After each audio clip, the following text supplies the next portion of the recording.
சற்றுமுன் வெளியான தகவல். கலைஞர் மகளிர் உரிமை தொகையில் ஒரு முக்கியமான தகவல் வெளியாகியுள்ளது. அத பத்தி தான் பார்க்க போறோம். நீங்க நம்ம சேனல சப்ஸ்கிரைப் பண்ணாம வந்தீங்கன்னா, மறக்காம லைக் பண்ணிக்கோங்க, சப்ஸ்கிரைப் பண்ணிக்கோங்க.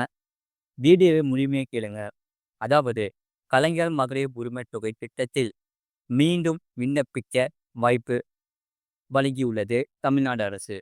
அதாவது வருகின்ற ஜூலை 15ஆம் தேதி முதல் தமிழ்நாடு முழுவதும் நடக்கும் உங்களுடன் ஸ்டாலின் முகாமில் கலந்து கொண்டு இதுவரை விண்ணப்பிக்காதவர்கள் இந்த திட்டத்திற்கு விண்ணப்பிக்குமாறு முதல்வர் மு.க. ஸ்டாலின் கேட்டுக்கொண்டுள்ளார். இதேபோல் திண்டுக்கல் மாவட்டத்தில் நடைபெற்ற அரசு விழாவில் பங்கேற்ற அமைச்சர் சக்கரபாணியும் இதை வலியுறுத்தியுள்ளார். அவர் பேசும்போது தமிழ்நாடு முதலமைச்சர் தமிழ்நாட்டை குடிசைகள் இல்லாத மாநிலமாக உருவாக்க கலைஞரின் கனவு இல்லம் திட்டத்தை செயல்படுத்தி வருகிறார்கள். தமிழ்நாட்டில் 8 லட்சம் வீடுகள் கட்ட திட்டமிட்டு 2 லட்சம் வீடுகள் கட்டுவதற்கு ஆணை விடப்பட்டு இருக்கிறது. இதனால் ஒரு கலைஞர் கனவு இல்லத்திற்கு ரூபாய் 3.50 லட்சம் மதிப்பீட்டில் கட்டப்பட்டு வருகிறது. திண்டுக்கல் மாவட்டத்தில் சுமார் 10,000 வீடுகள் கட்ட அனுமதி வழங்கப்பட்டு கட்டுமான பணிகள் நடைபெற்று வருகிறது. அதேபோல் இதற்காக ஊரக வீடுகள் பழுதுபார்க்கும் திட்டத்தில் 2.50 லட்சம் வீடுகளை சீரமைக்க ரூபாய் 2,000 கோடி நிதி ஒதுக்கீடு செய்யப்பட்டு பணிகள் மேற்கொள்ளப்பட்டு வருகிறது. முதலமைச்சரின் வீடுகள் மறு கட்டுமான திட்டத்திலும் பணிகள் மேற்கொள்ளப்பட்டு வருகிறது.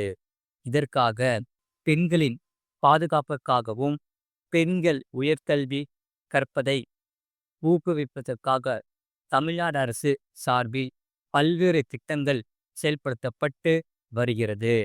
6 முதல் 12ஆம் வகுப்பு வரை அரசு பள்ளிகள் மற்றும் அரசு உதவி பெறும் பள்ளிகளில் தமிழ் வழி கல்வி படித்து உயர்கல்வி பயிலும் மாணவிகளுக்கு இதற்காக மாதம் ரூபாய் 1000 வழங்கும் புதுமை பெண் திட்டம் செயல்படுத்தப்பட்டு வருகிறது. இதன் மூலம் தமிழ்நாட்டில் உள்ள பெண்கள் உயர்கல்வி படிப்பது 34% உயர்ந்துள்ளது. தமிழ்நாட்டில் இத்திட்டத்தின் வாயிலாக சுமார் 5 லட்சம் மாணவிகள் மாதந்தோறும் ரூபாய் 1000 உதவித்தொகை பெற்று படையெடுத்து வருகின்றனர். இதேபோல் மாணவர்களுக்கும் மாதம் ரூபாய் 1000 வழங்கும் தமிழ் புதல்வன் திட்டம் செயல்படுத்தப்பட்டு வருகிறது. இதற்காகவே ரூபாய் 360 கோடி நிதி ஒதுக்கீடு செய்யப்பட்டுள்ளது. கல்வி மேம்பாட்டுக்காக இதுபோன்ற திட்டங்களை செயல்படுத்துவதன் மூலம் இந்தியாவிலேயே தமிழ்நாட்டில்தான் அதிகளவு மாணவிகள் உயர்கல்வி படித்து வருகின்றனர். தமிழ்நாட்டில் உயர்கல்வி பயிலுவோரின் எண்ணிக்கையை பொறுத்தவரை 54% உயர்ந்துள்ளது என்று சொல்லப்படுகிறது. அதே சமயம் அரசு மற்றும் அரசு உதவி பெறும் பள்ளிகளில் 1 முதல் 5ஆம் வகுப்பு வரை பயிலும் மாணவிகளுக்கு காலை சிற்றுண்டி திட்டம் செயல்படுத்தப்படுகிறது.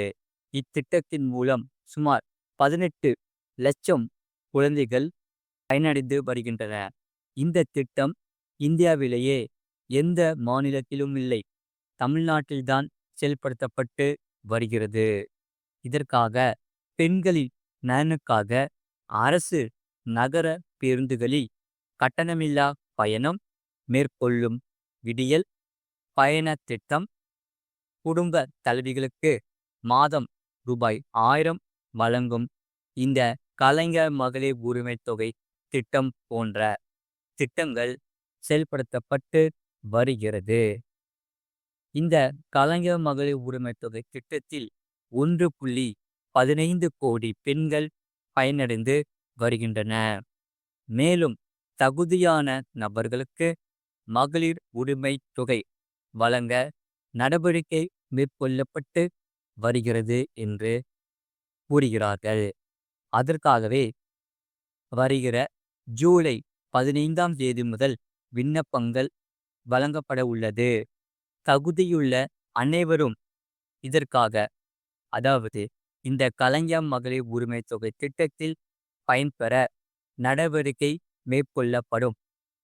இதனால் பொதுமக்களிடமிருந்து கோரிக்கைகள், மனுக்கள் பெற்று அவற்றை தீர்க்க 45 நாட்களில் நடவடிக்கை மேற்கொள்ளப்படும் என்று அமைச்சர் சக்கரபாணி தெரிவித்துள்ளார். இதனால் மக்கள் மிகவும் மகிழ்ச்சி அடைந்துள்ளனர். மறக்காமல் உடனே ஜூலை 15ஆம் தேதி அன்று நீங்கள் இந்த திட்டத்தில் சேர்பவர்களுக்கு இது மிகவும் மகிழ்ச்சியான செய்தியாக கருதப்படுகிறது. அது மட்டும் இல்லாமல் அதேபோல மத்திய அரசு அறிவித்த ஃபாஸ்டாக் ஆண்டு பாஸ் இனி நீங்கள் 3000 7000 வரை சேமிக்கலாம். அதாவது இந்திய நெடுஞ்சாலைகளில் பயணிக்கும் கோடிக்கணக்கான பயணிகளுக்கு ஒரு மகிழ்ச்சியான செய்தியை மத்திய அரசு வெளியிட்டுள்ளது. இனி சுங்கச்சாவடிகளில் அடிக்கடி பணம் செலுத்துவதும் காத்திருப்பதற்கு ஒரு எண்டு கார்டு கிடைத்துள்ளது. அதாவது மத்திய சாலை போக்குவரத்து மற்றும் நெடுஞ்சாலை துறை அமைச்சர் நிதியின் கட்கரி ஃபாஸ்டாக் அடிப்படையிலான ஆண்டு பாஸ் ஒன்றை அறிமுகப்படுத்தியுள்ளார். இது நெடுஞ்சாலை பயணங்களை மேலும் எளிமையாகவும் செலவு குறைந்ததாகவும் மாற்றும் நோக்கில் கொண்டு வரப்பட்டுள்ளது. இதற்காக புதிய ஃபாஸ்டாக் ஆண்டு பாஸ் 3000 என்ற அளவில் கிடைக்கும். இது ஆகஸ்ட் 15, 2025 முதல் அமலுக்கு வரும் என அறிவிக்கப்பட்டுள்ளது. இதனால் ஒரு வருடம் அல்லது 200 பயணங்கள் இவற்றில் எது முதலில் வருகிறதோ அதுவரை இந்த பாஸ் செல்லுபடியாகும். இந்த பாஸ் மூலம் தேசிய நெடுஞ்சாலைகள் மற்றும் தேசிய விரைவு சாலைகளில் உள்ள சுங்கச்சாவடிகளை கடக்கும் 200 பயணங்கள் வரை கட்டணமில்லாமல் பயணிக்கலாம். இந்த ஆண்டு பாஸ் மூலம் அடிக்கடி நெடுஞ்சாலைகளில் பயணிப்பவர்கள் கணிசமாக தொகையை சேமிக்க முடியும். உதாரணமாக ஒரு சுங்கச்சாவடிக்கு சராசரியாக ரூபாய் 50 செலுத்துபவர் 200 பயணங்களுக்கு 10,000 செலுத்திவிடுவார். ஆனால் இந்த ஆண்டு பாஸ் மூலம் வெறும் 3000 செலுத்தி 7,000 வரை சேமிக்க முடியும். ஒரு பயணத்திற்கான சராசரி செலவு வெறும் 15ஆக குறையும் என்று சொல்லப்படுகிறது. இந்த ஃபாஸ்டாக் ஆண்டு பாஸை ராஜ்மார்க் யாத்ரா மொபைல் ஆப் செயலி மூலமாகவும் தேசிய நெடுஞ்சாலைகள் ஆணையம் மற்றும் சாலை போக்குவரத்து மற்றும் நெடுஞ்சாலை அமைச்சகத்தின் அதிகாரப்பூர்வ வலைத்தளங்கள் மூலமாகவும் பெற்றுக்கொள்ளலாம் என்று கூறப்படுகிறது. இது விரைவில் வெளியிடப்படும் என்று சொல்லப்படுகிறார்கள்.